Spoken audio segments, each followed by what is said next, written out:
You're on. All right. Welcome to South Base Council meeting for February the 8th, 2021. We do have quorum, and we'll call the meeting to order at 5:01. And just roll call for our South Base members. Lynn Prozgoda.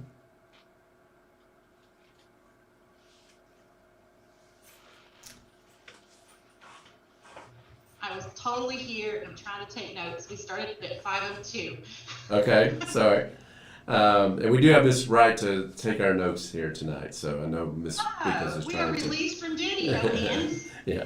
I know, yeah. I got excited that my hands came back and that Miss Wright was going to be right. here. I am here. I will be your hands. Okay. Sorry, Miss Wright. We thought we had to do a job. Nope, I Okay. got you. All right, Lynn Prozgoda is here. Seth Miller, Present. James Hoofnagel, I'm here. and Ronette Wilder. Here. Okay. Ms. Holt couldn't be here tonight, so she had sent me a text message, but we do have quorum, so we can get started. And first round of business is the approval of the minutes from January the 11th. So I've emailed those to you. So This is Ronette Wilder. I make a motion that we approve the January meeting minutes. okay.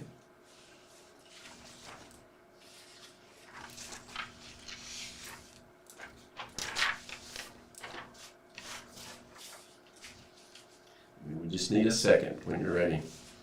Judy Hooknagel, I'll second the Okay. minutes for January 11th. All right, all in favor? Aye. Aye. Any opposed? All right, the minutes for January 11th have been accepted. And next order of business is the approval of the meeting agenda for tonight. Preliminary agenda I sent last week, but then I did send a new agenda with a library update on there. So that should be the new business, letter B. So just need motion to approve that. This is Ronette Wilder. I make a motion that we approve the agenda for, what's today? February 8th meeting. Okay. Mr. Miller, I'll second that. All right, all in favor? Aye. Any opposed? All right, the agenda has been accepted for tonight. All right, public comment. We do have some public comment in the house. Miss Allie Wright is here, Miss Janet Connors, Miss Jackie White, and Miss Claudette Edie. So, and Mr. Vint Collins. So, any of our public want to make a comment? I'd like to ask Mr. Huffnagel how he feels after last night. He says no comment. So. All right, if no public comment, we can move on to good news report. Good news report, girls basketball season finished up last week, and just want to give a shout out to our Leestown Lady Chargers. Did a great job. Our B team actually finished undefeated. They did not get to play a B team tournament game for some COVID situations on the other team, but we did finish undefeated, so I guess that means we are the regular season B team champions. And then our A team went all the way to the final game. Lost there at the end, 5 points to Edith J. Hayes. But we were just so proud of those Lady Chargers. They showed great leadership, and it was just a great game to watch. And finishing up as the runner-up, so just so proud of them. So that was a lot of good news last week. And then we also, as a school, were nominated as one of 50 schools across the state by the Pritchard Committee to take part in it's called the Kentucky Collaborative for Families and School Culture. So be a kind of a 3-year process, and we will be involved in that. And at the end of the process, we'll be one of the 50 schools across the state that will receive a Kentucky family partnership award from the Pritchard Committee. So very exciting stuff. I'm still not sure everything that's going to be involved, but it was really great to receive that nomination, and the schools that they did nominate had kind of a good base of the work that they've been doing with their families as partners. So this is great news. So, any other good news that anybody would like to report?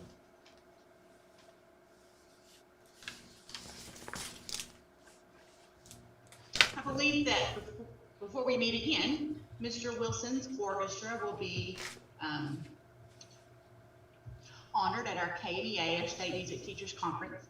They were accepted to perform, and with COVID, we moved, we moved our conference from in-person to virtual, and all the invited groups had the option of submitting a recording. And you can imagine that several ensembles and this year said, it's just not possible.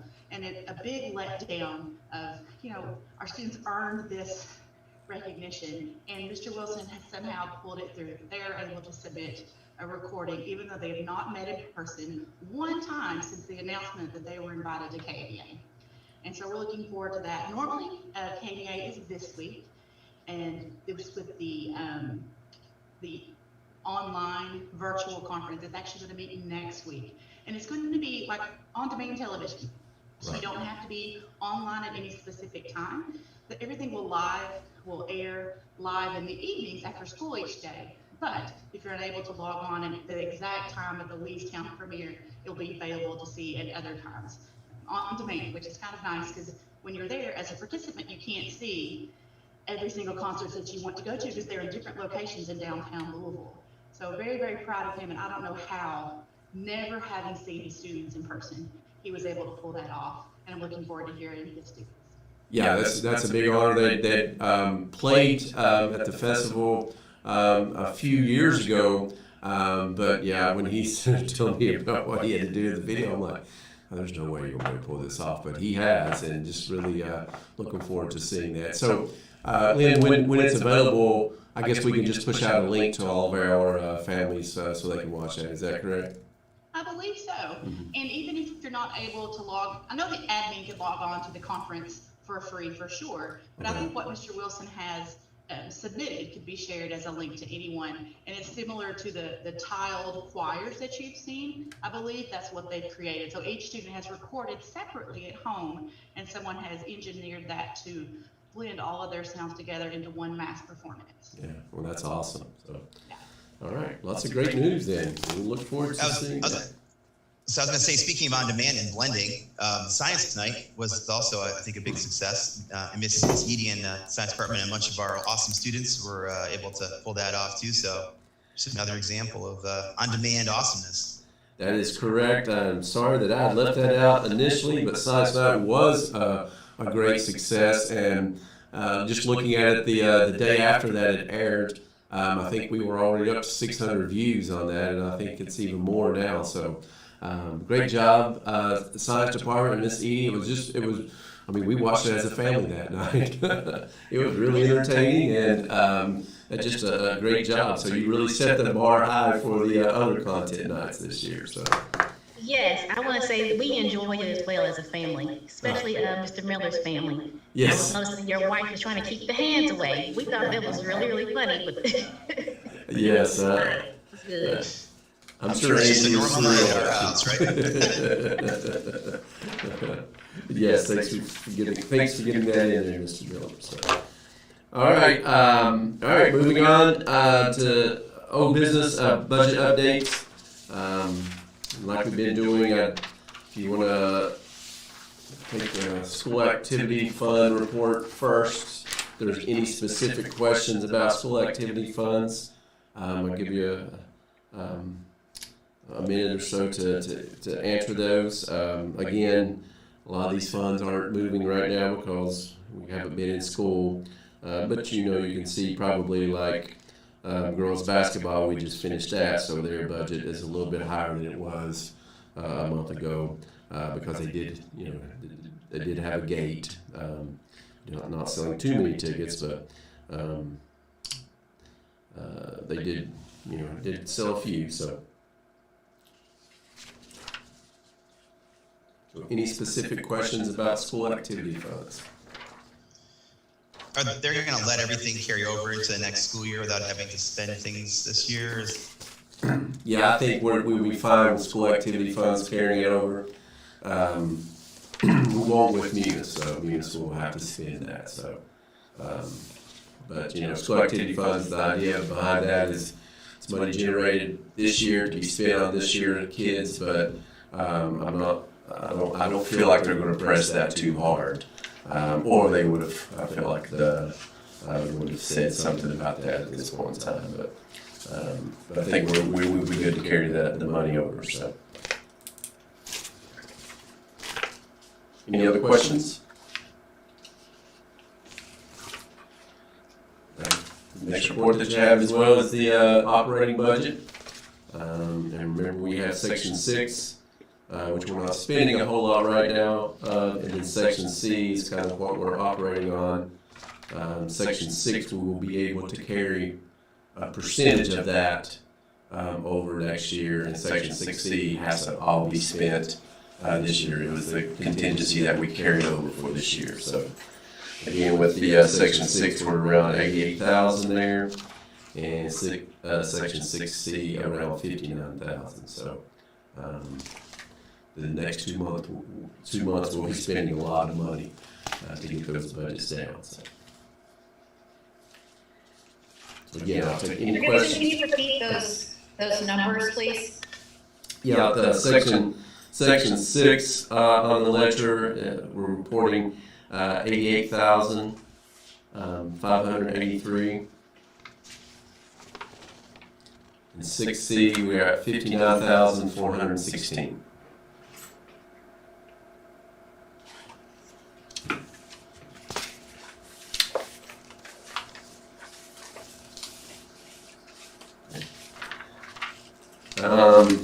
No other budget questions, then we'll move on to staffing update.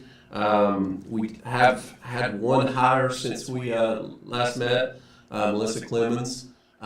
We have hired her for the language arts position that we had advertised. It's one of the two that we advertised. We advertised the language arts and the math. We did not get anybody for the math, just not anybody out there, had nobody apply, but adding the language arts will help us fill a spot when we come back to in-person learning. So Melissa Clemens, she's got experience from Hazard, so she's already started, and Mr. Collins has her ready to go today as far as technology. So, and then I have put on the agenda that I'm showing there. I don't know if I sent these numbers to you or not. We just got these at the end of the last week, but our enrollment projection for next year is 1,030.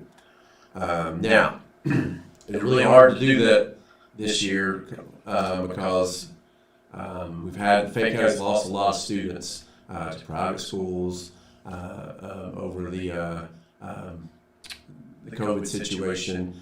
So what they did, rather than just running your projection for next year, our DPP, Steve Hill, basically did a projection based on a 3-year average of your day 4 count.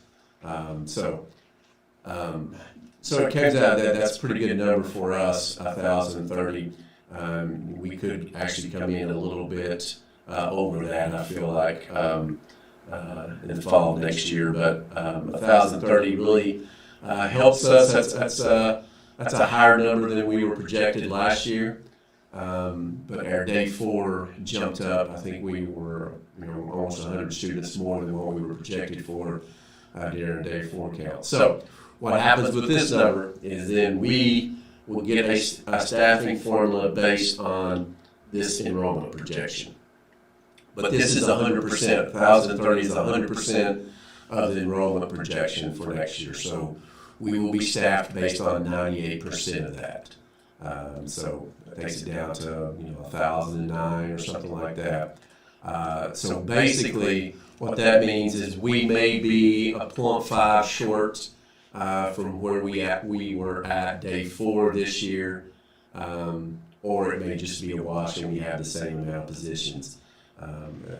Kind of got to figure out, well, they will send me those numbers here in next week or two. So basically, we're in good shape in terms of staffing, I feel like, right now. So as soon as we get those numbers, then we will come back to site base with some scenarios about those positions and schedules for next year. So I know that's a lot there, Ellie, so don't worry about trying to capture everything I said. But do we have questions on those numbers?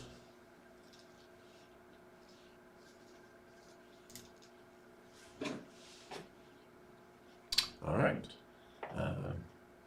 So that was good news, basically, that our projection was that high. So, all right. If no questions, then we will move into new business, and we have Miss Jackie White here with a health sciences proposal. So, I will turn it over to Miss White. Miss White, do you want to present something, or do you want me to? Yeah, do you want to share it or do you want me to? Let me see if I can.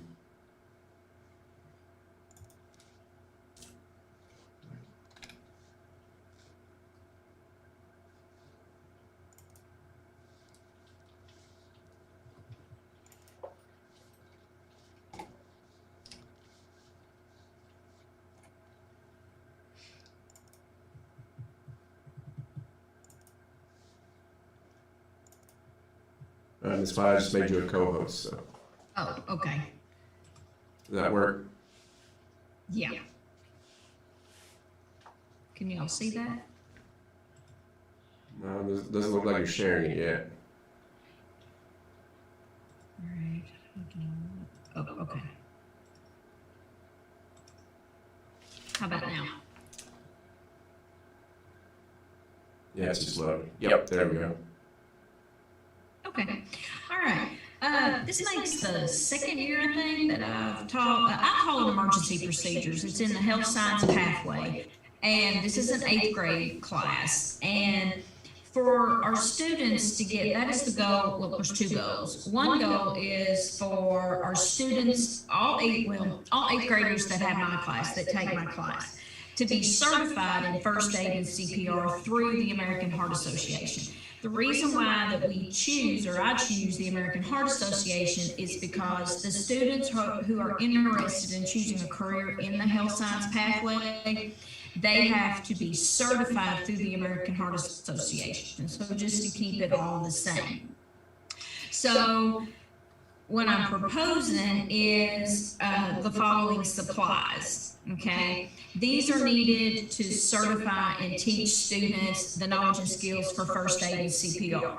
So every student as an 8th grader who takes emergency procedures will learn how to give first aid and CPR to an adult, child, infant, and they'll also have an opportunity to be certified through the American Heart Association.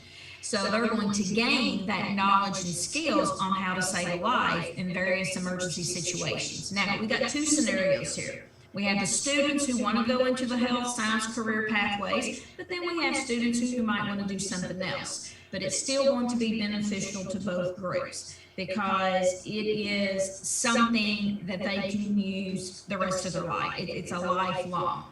Also, when all students, when they go into high school, before they graduate, they have to have first aid and CPR. Now, they don't have to be certified, but they have to have had, and it has to be documented, that they have had a class of some sort on first aid CPR. Normally, that goes to the health and PE. And, but, you know, so they're really going to have like a head start. They're already going to have that background knowledge. They're going to have, you know, when our students go into these health science career pathways, they're going to have that background knowledge in emergency procedures. Not only that, but I teach health career explorations to my 7th grade. So what I'm proposing is this equipment. There's a student workbook that is digital, and then the biggie is the mannequins. And with the American Heart Association, before that they will be able to be certified, they have to use a mannequin that's called a QCPR. And what that means is it, which is really neat, it responds back to them. It gives them feedback. So if they're not doing the breath, a rescue breathing, the breath the correct way, then it's going to tell them that. If they're not doing a compression the correct way, then it's going to tell them that. Really neat. I'm really excited. So, and then I need adult, child, and then your infant. And then EpiPen trainers, and then your disposable gloves and gauze and tape and, survival blankets. All of those things will be used to teach them how to give first aid in various emergency situations, how to treat shock, how to control bleeding, severe bleeding, and things like that, how to treat someone who has an allergic reaction or goes into hypoelectric shock. So students would only need to pay for their Heart Saver certification card. And that rounded, I don't know, it kind of changes. I don't know if it's $7.96, $7.95, but it's rounded up to $8. And that card will expire every 2 years. So students would need to pay for that, for their certification card. And that's all I have. All right, so basically, if you can kind of scroll down to the bottom there, this way to the total. So basically, proposal is asking site-based if we approve this, to approve these funds for Ms. White to buy these materials for her health science program. And I think she did say that it does line up with some of the career pathways at some of our high schools. Bronx Station has this pathway. I think Douglas, Frederick Douglass as well. So really good opportunity for these for our students to select that pathway going forward. And that CPR card is kind of a prerequisite for that. Is that correct, Ms. White? Yes. Okay. Yes, it is. So. My only question is, which of these items are consumables that would need to be purchased every year?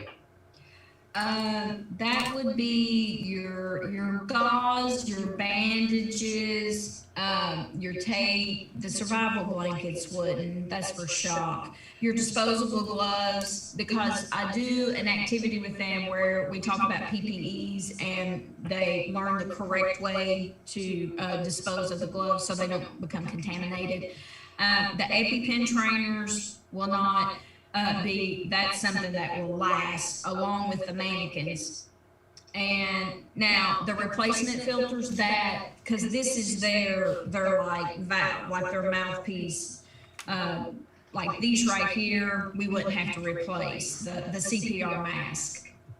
What about the workbook? You mentioned that it was digital. Does that mean once we buy 200 copies, we get to keep it forever, or they would have to be turned into digital licenses? Yes, and another thing with that too is this is the 2015 recommendations.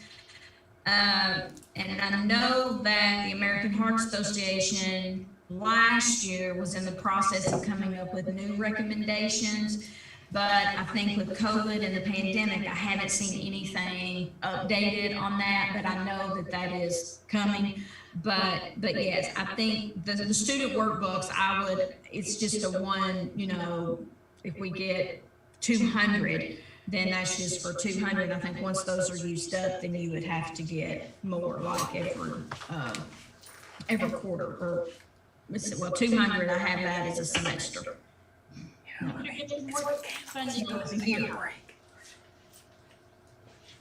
Was that another question? I couldn't hear. Sorry, I was asking what funding this would come out.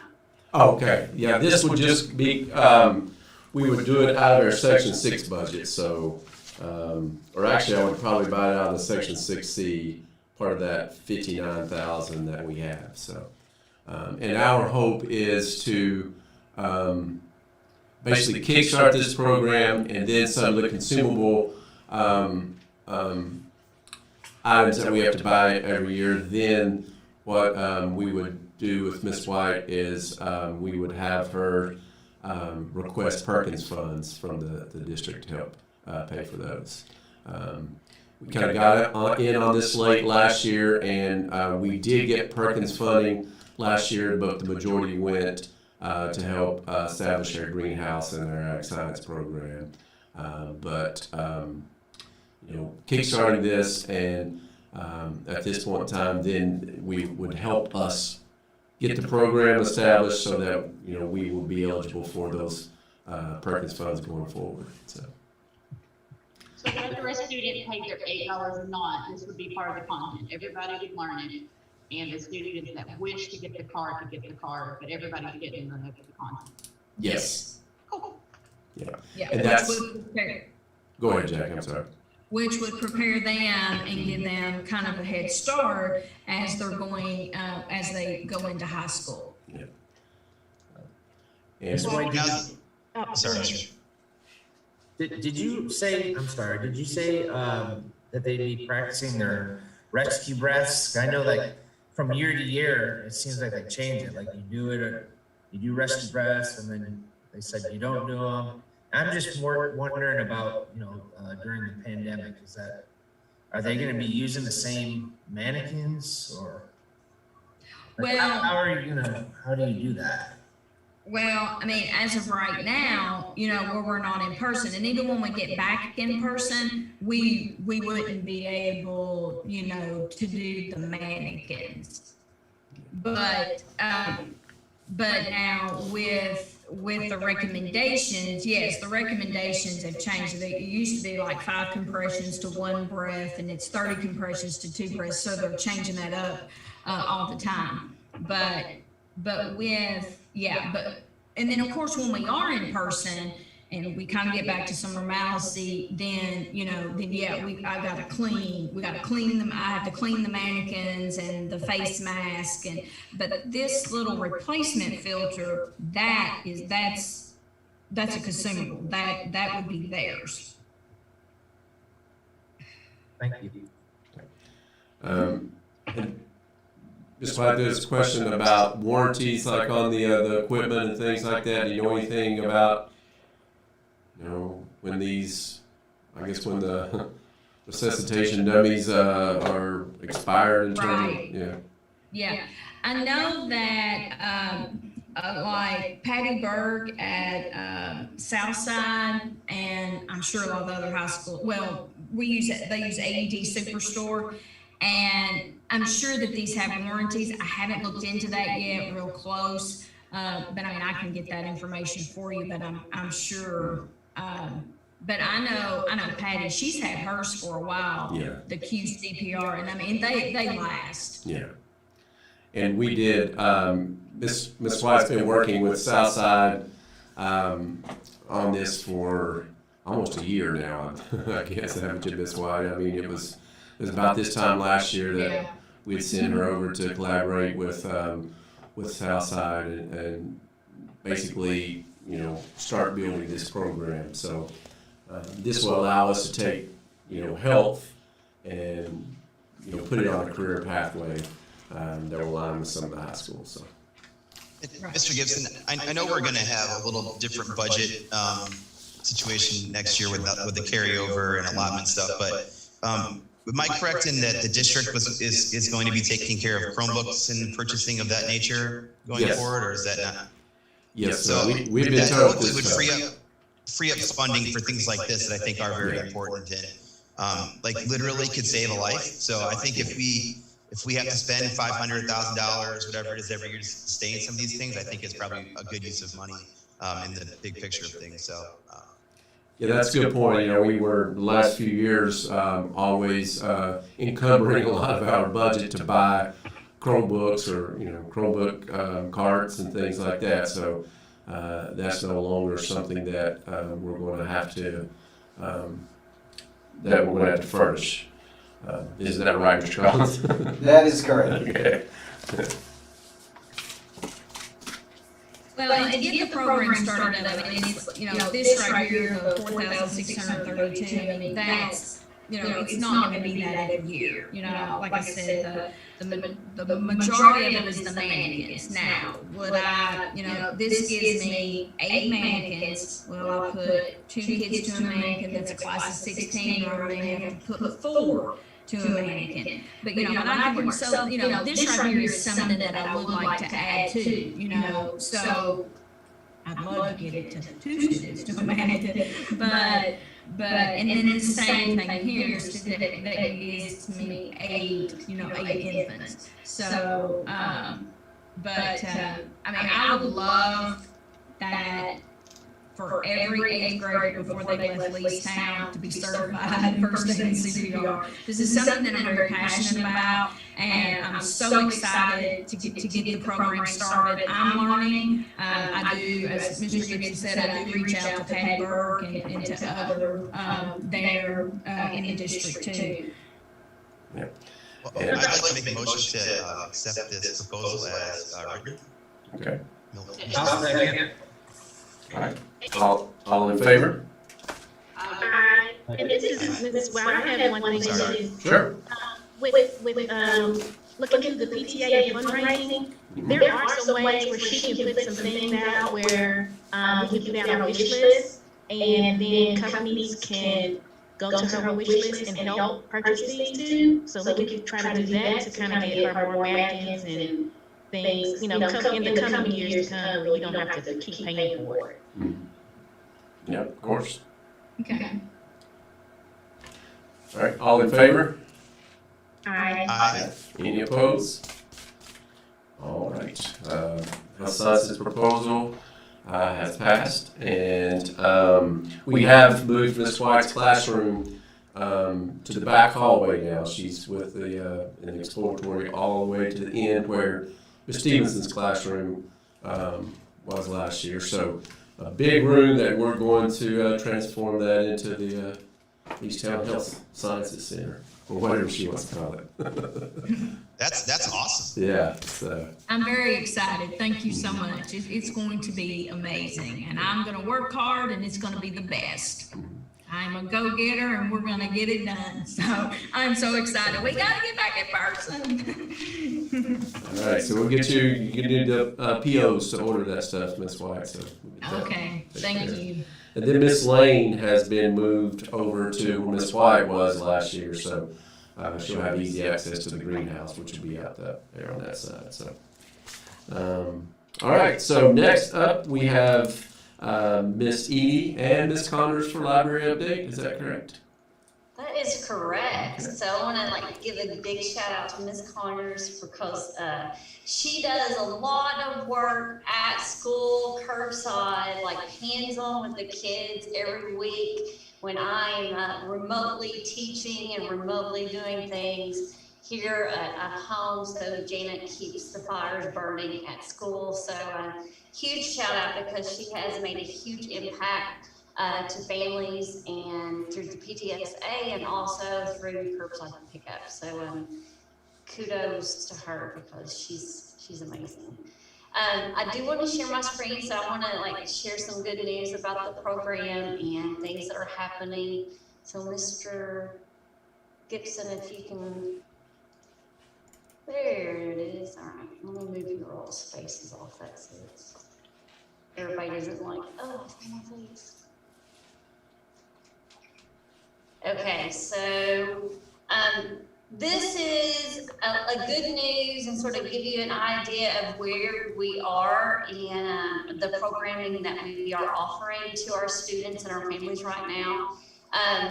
We have been very intentional about giving access to all and trying to reach all our students and helping our teachers meet their curriculum goals as well. So currently, and this number changes every week, so Mrs. Connors keeps a spreadsheet of how many books are picked up and how many students are served in curbside pickup. If you look at our database, we've had 832 books checked out. That number is not just physical books, those are ebooks as well. and we've had 554 books placed on hold. So that means students are looking for a book, the book is checked out, and then the book is placed on hold or picked up at school. So far, we have been able to purchase 661 hardcover books for the library, and that's going to come into key play in our discussion later on when I get down this document. So I'm very happy that we've been able to purchase that many so far, and I have another order coming up in my shopping cart. So we bought into a shared ebook collection. So Macadamia offered a shared collection for all middle school, all high school, all elementary schools. And so across the state, we were able to spend $1,000, and we are sharing a collection with, I don't know how many schools, I didn't even look that up. So we have 4,084 books that our students have access to at any time through Macadamia, through our webpage. So that's really exciting, because there would be no way we would be able to afford that many books. Because I don't know if you know it, but ebooks are just like a book, but unlike a hardcover book that you get off the shelf, ebooks expire after a year or 2 years, and the usage is different. Some of them are multi-users, some of them are one user at a time. So like when you go to the Lexington Public Library Libby app, you put a book on hold because you are literally waiting for another e-user to get finished with that book so that you can read it. So I'm very happy that we're able to offer this many books to the students for that price. You will also notice that I have a note there that we are the third highest funding middle school library program, and we are by far, not by far, but we are a program that the district looks at. I'm very happy that other librarians will come and visit. They ask for input. They want to know what's happening in Leestown. I want to give you a little bit of glimpse. That budget where we are falling into we get $13 per student. The recommended is $15 per student. Now that is our budget after Mr. Gibson looks at section 6C and says, hey, Edie, we've got this money. Could you use it to buy some books or for programming materials or ebooks? So normally the budget starts out at $7,000 and not $14,000. So normally we start out the school year at $7 per student. And that puts us, if you look at my screen where I'm moving, that puts us right here. So with that added bump that we've been able to get the past 2 years, that puts us in this ranking in the top 3. Normally we would be down here. So other numbers, we have, I've created 9 different digital libraries. I've noticed that students don't necessarily go look for books, but if I create a clickable list for them, I distribute those lists through their email. I also can create announcements in Canvas. So those lists are being put out to students, and so that allows them to have access to the library as well. We created a LitFix form. So a LitFix form is when a student goes and completes a Google form. They tell me what they like to read, what they're interested in, and I create personalized reading lists for these students. And so far, I've created 25 of those. Those started probably November, December. I can't remember, Janet, when I pushed that out. Maybe she can help me remember, but that's about the time. So I've done 25 of those, and I actually have a to-do list today because I met with the 6th graders today.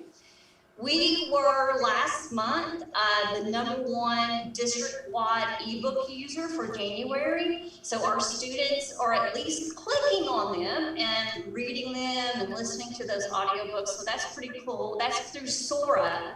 And that is an ebook, a database that the district provides for us. And that's a database I hope to eventually buy into. I've had 108 classroom collaborations, so that means I've been in 108 class periods so far, and I have 38 small group individual student collaborations. It's pretty common for students to reach out to me and have me ask for help, or even like do like one-on-one book talks with them. And those usually happen like during lunchtime. So listening and including. So we are being listened to. We've actually had one family engagement event that we had a pretty good turnout, or response to that was a bookmark challenge. I host 4 different student groups. I serve on District 3 district-wide committees that are focused on, I'm part of the Library Advisory Council, Literacy Connection Council, and also a newly started district literacy initiative think tank. That think tank will actually be pushing out a one book, one school, a suggestion that we actually proposed for that. So that's something we're looking forward to this summer. I've been very conscious about having a targeted collection development. I really want our students to be included and be seen in the books. And so I'm very conscious about the books that I've purchased. Those 600 books have been very targeted so that all our students, whether it's able-bodied, LGBTQ, whatever the students, I want them to be able to be seen in the books.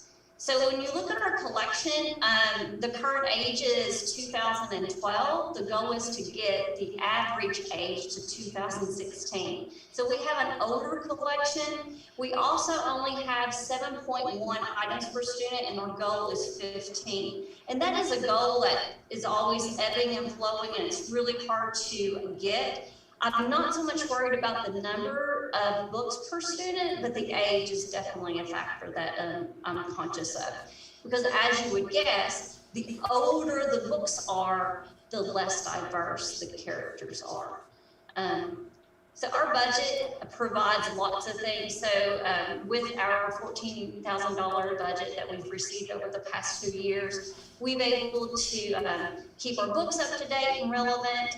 I was able to have the ebooks, which was great during our current, distance learning, remote learning. I'm able to invest in durable, hardback and attractive library books. I don't have to look at the cheaper price books. Recently purchased portable shelving, so I've got some shelving that I can wheel down the hallway and I can leave in different teams. So when we do go back, students will actually have access to smaller libraries that will be customized to their grade level, and I'm excited about that. And if you've been in the library, you know that we have a really modern, inviting, flexible seating. We have iPads, we have a Padcaster portable studio that actually the SBDM is using, students are using that right now. We have interactive flat panels, we have whiteboards that are movable, we have screencasting in a D table, and we have lots of stuff. And of course, a quality laminator, right, Ms. Connors? We have people that are laminating still. So that was like huge. So we're also able to have Ms. Connors for part-time, and she does lots of stuff. Like I said, she manages the curbside pickup. She manages interlibrary loans and shipping books that we have in our library that other schools may not have, and they request them, and we share that library. She does a really good job of managing our book repair, because that helps our books last longer, because as you can guess, the binding gets broken and she repairs those books.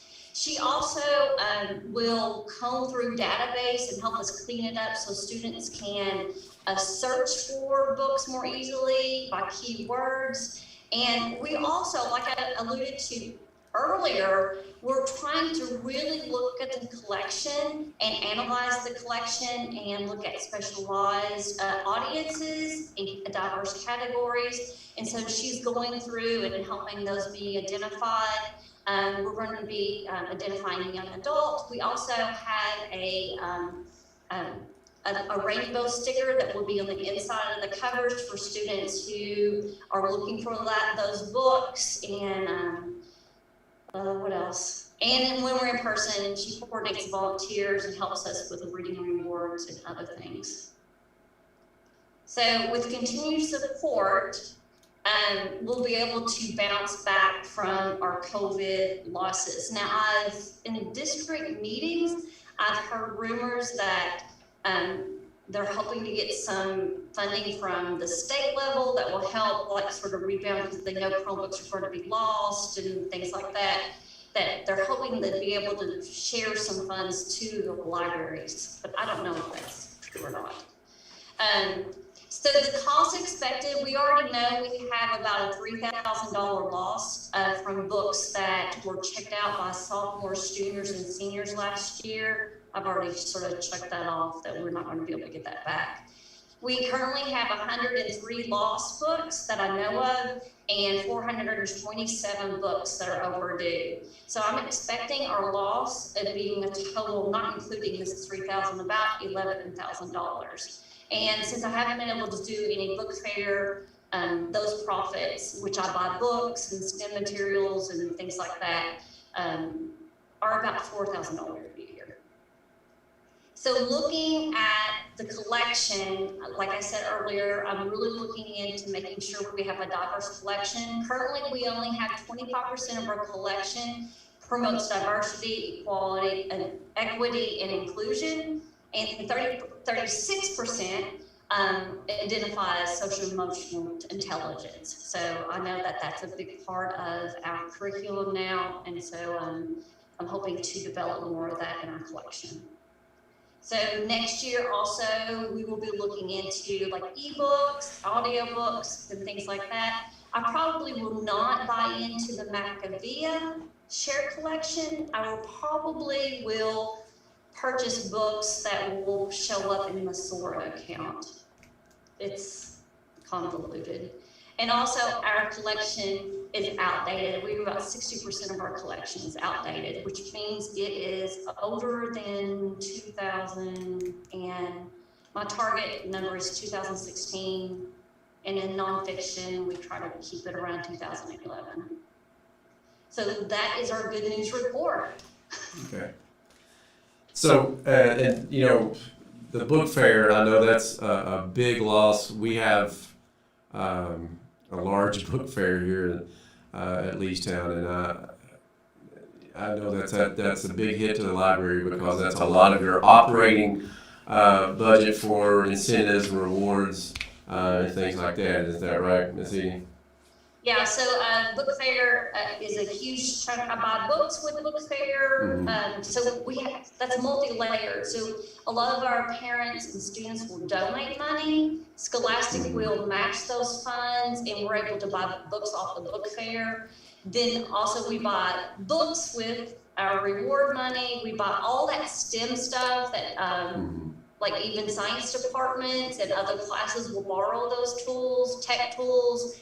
For after-school programming and morning programs, and then like Mr. Gibson said, rewards that we buy things from our activity funds that we get from book fair. I do want to say that PTSA does have a line item for us, but we haven't accessed any of those funds because we haven't been in school, and those are usually rewards. Right. And then with kind of going forward, as we think about supplies and things for next year, we'll probably need to keep our library in mind about reserving some money from this year's budget to help how we can, because the bump that I would normally give the library in the fall comes from the Section 6 carry forward, and normally we carry a lot of money over. But they're going to put a percentage of that, so I'm not carrying as much forward next year. So that's something to keep in mind as we come up with move into March when we start supplying the school for the next year. So. Yeah. So like this year and last year, we were able to do that, and that was with the regular you know, not the big loss that we will expect to have. I am a little bit concerned about, like looking forward, making sure that we're that model school. Yeah, there, and then you're right, the district will get Title II money.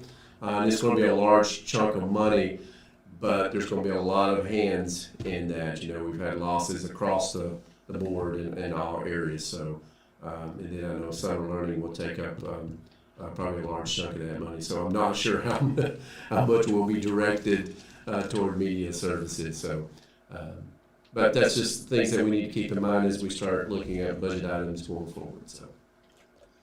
Any questions for Ms. Edie or Ms. Connors? Miss Edie, I just was wondering, is there something we can do school-wide as far as getting books back? You know, like maybe we could, for everybody to get all the books back in or a certain percentage, we could shave Mr. DK's head, or, you know, so, I don't know, something we could come up with, or Meekins, I mean, you know, I don't want to and just something to encourage that, because, you know, I know that we have every year there's always turnover in books, but I think for the most part our kids take pretty good responsibility with that kind of stuff, and you know, maybe in the corner of their room that's been there for, you know, 12 months, but you know, maybe their parents are waiting to get rid of it too, you know, so I don't know how we could pull that off, but just something school-wide, we typically do well with school-wide stuff. Yeah, I think that's a really good idea. I think that could be, you know, similar to like the penny war or whatever in like grade level, and trying to get as many books as back as possible. So yeah, I like that idea. One thing at other schools is on their materials picket nights. It's a trade-in program. You can bring back your books that you're finished with, and then that could be your bounce off for how many in 8th grade, the competition between the grades. But they don't do anything special as far as cleaning. I mean, we just hand them through the window. Maybe there's a way to improve that system, but it's a time that you're already at the school and teachers are already there to accept if they didn't do the dig through the boxes thing. I don't know how well that turned out. It worked well for me as a parent. But I love the idea of a grade level competition, but that would be a time that's already set up perhaps to be at the school. Yeah. And, you know, we might have books turned into high schools too, that might find their way home, you know. And we also have families of kids that have multiple grade levels that, you know, so I think just trying to be optimistic there, but I feel like we might be able to make some traction there. What about a book drop at the meal pickup that didn't require an extra adult, just a box? That's kind of, isn't that kind of how we're doing it right now, or, yeah.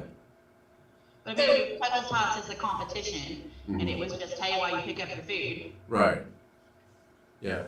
Yeah. I think some kids are, you know, might be embarrassed that they had a book for a long time. If we could just, you know, take that stigma away of having a book for a real long time and really encourage them to, you know, no matter how long you've had it or whatever, you know, maybe you did it in 6th grade, now you're an 8th grader. Mm-hmm.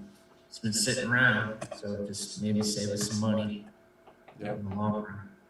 So I do send out, I haven't sent out recently just because I don't want to stress people out because we weren't in school. But I do send out like friendly reminders like, hey, bring your book back. It's like, it's a really Miss Edie singing type of email that will go out to students. So I planned on doing that once we got back in person, because I think when I sent them out before, it was a little stressful because like I can't get them, my mom can't get it to school and that kind of stuff. So, but yeah, those are planned. But I do like the idea of the competition. What about a prize for the person who's had the longest book? Like you could be like, seriously though, like whoever's had the longest book out gets a gift card or something, because that would be awesome. And it would give those kids incentive to bring those in. Of course. I love that. All right. Any other questions for Miss Edie, Miss Connors?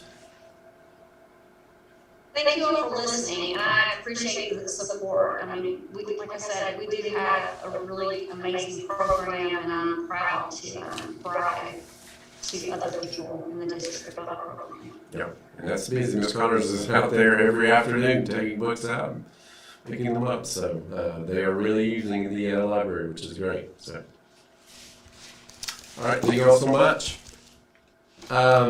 Next item is just I wanted to kind of update the council on return to school, return to in person. Last week on Tuesday, acting superintendent Ms. Helm sent out a letter to all staff and all families that it looks like the 7-day average is falling. As of this morning, the matrix had us at 136 for the 7-day average, and I think Fayette County, the new cases are really low. This morning, I think it was today it was like 30 or 60 cases, new cases. So the plans are at this point in time to start with a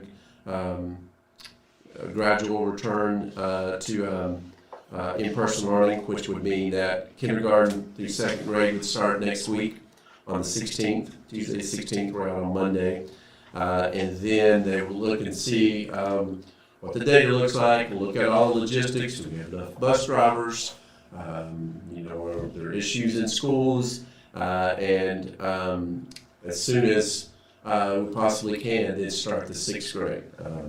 I think the idea for the graduated return would have been a week apart, and I think that's still the goal, but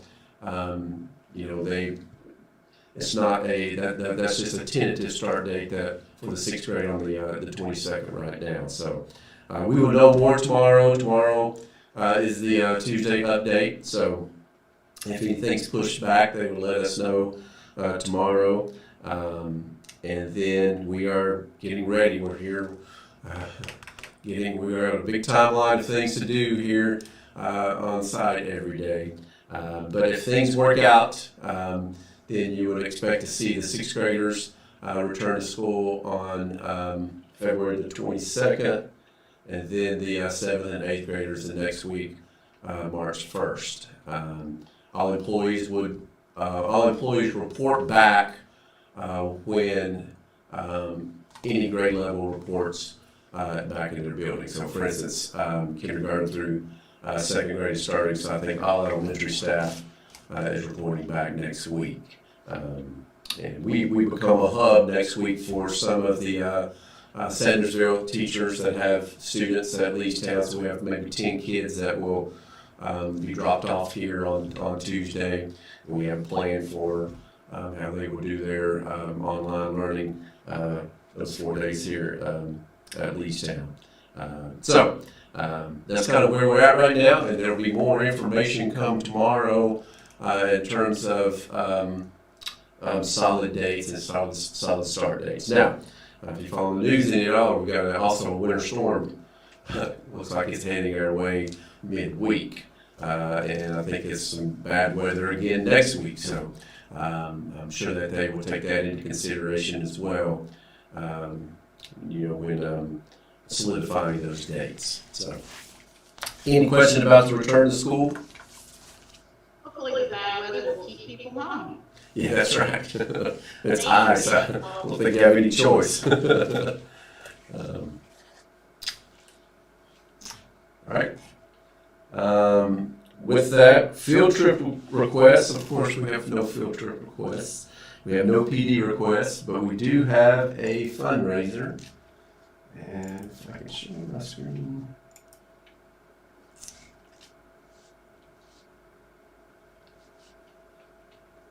Okay, this is band, and they're doing a flower sale, and it's a fundraiser that will help purchase materials, awards, and music.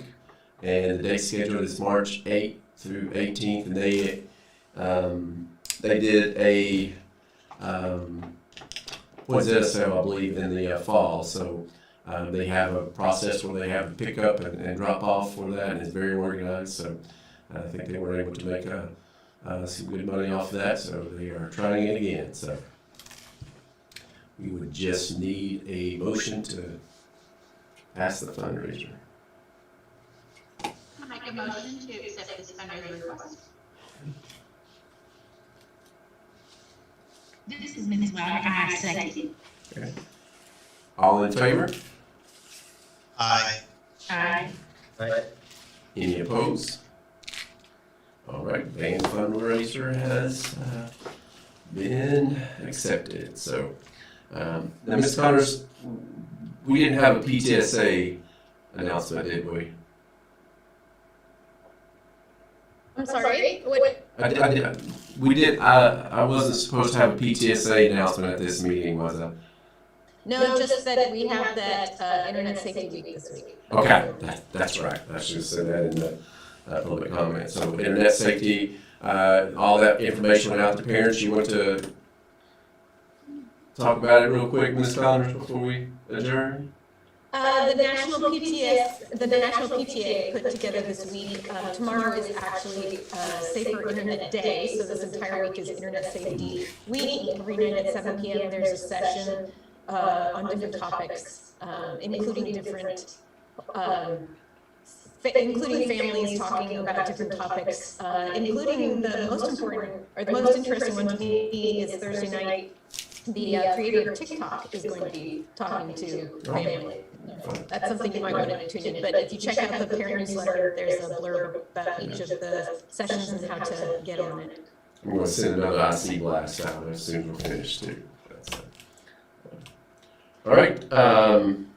Agenda items for March. Big thing will be staffing. So I have more about the staffing formula and just kind of the breakdown of what that will look like, and we will talk about different scenarios for next year. So, and nothing else. We just need a motion to adjourn.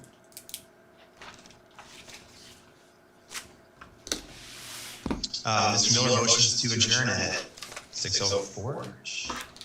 I'll unmute executive that motion. All right. Thank you all so much. Thank you, Ms. White, Ms. Edie, Ms. Connors. Thank you, Ms. Wright, for your first ever SBDM Thank you, Miss Wright. secretary. Thank you, Ms. Wright.